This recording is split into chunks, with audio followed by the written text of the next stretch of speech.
What's up everybody, it's your boy Skipx here with another video for you guys here today, and what we are going to be talking about is the Kingdom Hearts 3 cover art and the box art. So with that being said, coinciding with the release of the most recent trailer, Kingdom Hearts has actually released the cover and box art for Kingdom Hearts 3, which looks absolutely amazing, and this was personally made by Tetsuya Nomura in his signature art style. With that being said, there's a lot of things on this cover that I want to break down and talk about, and possibly what there could be some hidden meanings on this cover. So we're going to jump into it. Number one, we're going to talk about the clock tower and the buildings. First and foremost, something that pretty much everybody saw is that the clock tower goes from 1 to 13 instead of 1 to 12. Obviously the 13 darknesses, but if you look more closely, the hands on the clock actually go to 13 and 7 specifically, representing the Seekers of Darkness and the Guardians of Light. With that being said, if you subtract 7 from 13, you actually get the number 6. And after doing some theorizing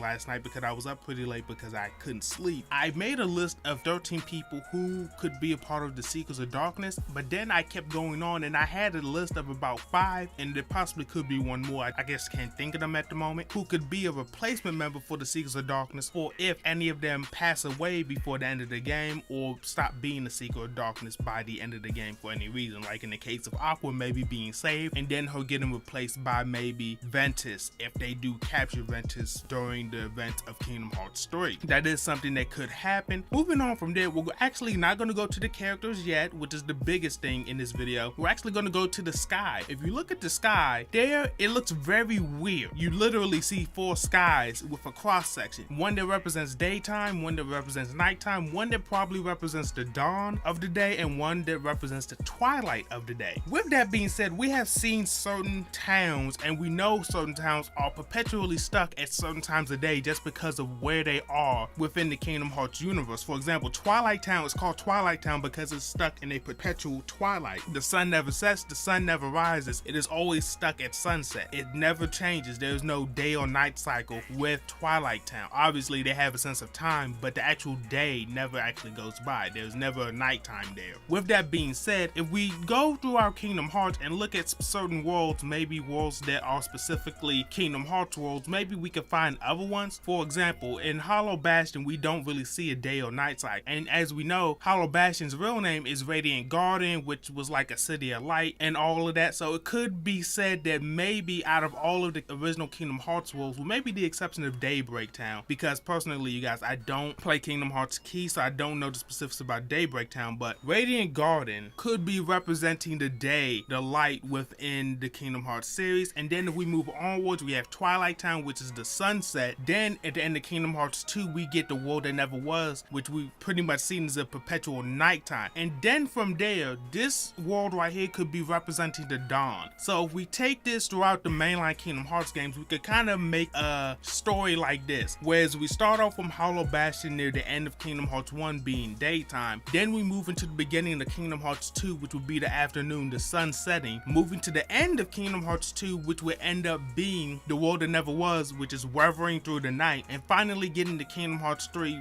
weathering through the storm of the night and breaking into dawn. I think that this world right now will probably be in a constant state of dawn. Like it will be like almost like the sun is rising instead of the sun is setting. So with that being said, that's just my personal theory there, but as we know, this could be an actual representation of the world, and this world probably could be the exact center of the Kingdom Hearts universe for all we know. I know there have been some theories thrown around that this possibly could be the inside of Kingdom Hearts, which I really am not a fan of, because seeing as there's a city inside of Kingdom Hearts, that would imply that people live inside of Kingdom Hearts, which I'm not a big fan of. That would really be weird to me, but that's just my personal opinion. And now we're going to move on to the part that needs to be broken down the most, are the characters. So let's just go through it. We have the Destiny Islands trio, which is Sora, Kairi, and Riku. We have the classic Disney trio, which is Mickey, Donald, Goofy. We have the Sunset / Nobody trio, which is Shion, Roxas, and Axel. Then we have the Land of Departure trio, which is Ventus, Terra, and Aqua. And last but definitely not least, Naminé sitting over there in the corner. With that being said, I do find it interesting that there is a Darkling, which is from Kingdom Hearts Key,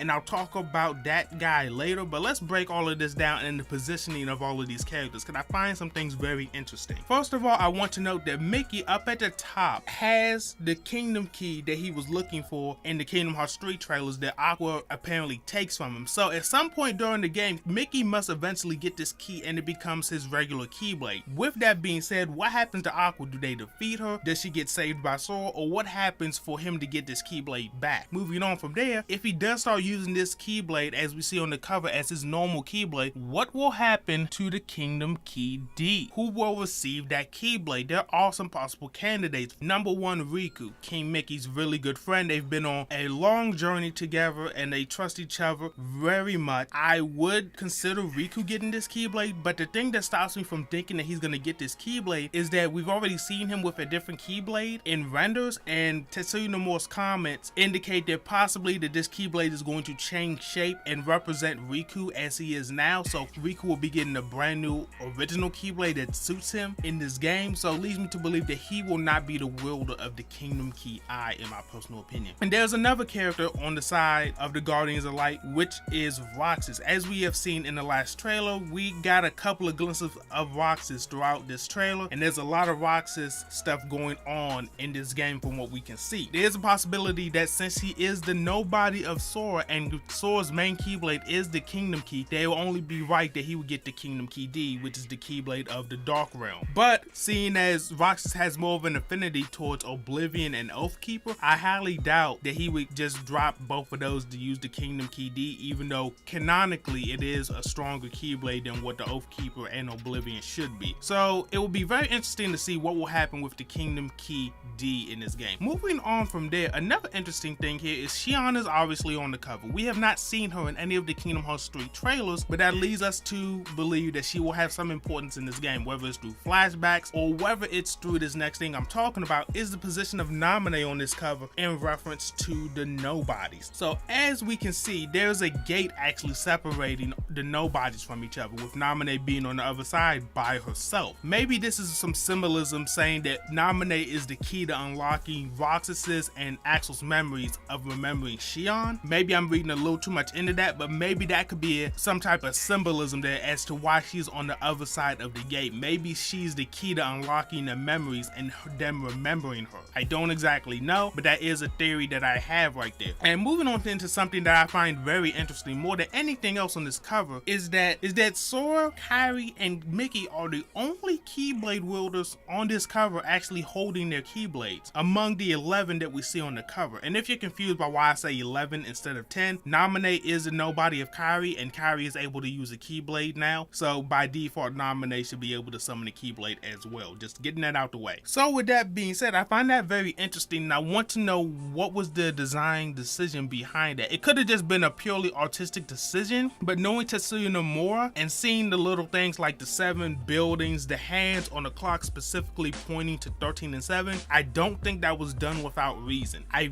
really would like to know what is the reason behind only 3 out of the 11 Keyblade wielders being able to hold their Keyblades on the cover. I find that very interesting in my personal opinion. And next, we're going to move down towards the bottom, and as everybody's pointing out, there was actually a cat there. A lot of people want to know, what is this cat? What is this cat doing? If you've been following Kingdom Hearts for a while, you know about Tetsuya Nomura. He has cats, he loves cats, and honestly, I think this is just a little Easter egg for anybody who knows about that. He loves his cats and he likes cats, so I think that was just put in there because he loves cats and loves his cat specifically. Moving on from there, and the last big thing that we're going to talk about in this trailer, which is the Darkling from Kingdom Hearts Key. And if you don't know what Darklings are, they are basically corrupted Keyblade wielders who are pure-blooded, heartless. They aren't really able to speak or anything like that. But the interesting thing about this Darkling is that it's on the side of our heroes, and it seems to be holding what some people say is Naminé's charm, but I don't believe this is Naminé's charm, because Naminé's charm was basically Kairi's charm, but it was an illusion to make it look like something different. I believe what this Darkling is holding is actually a Palpufu.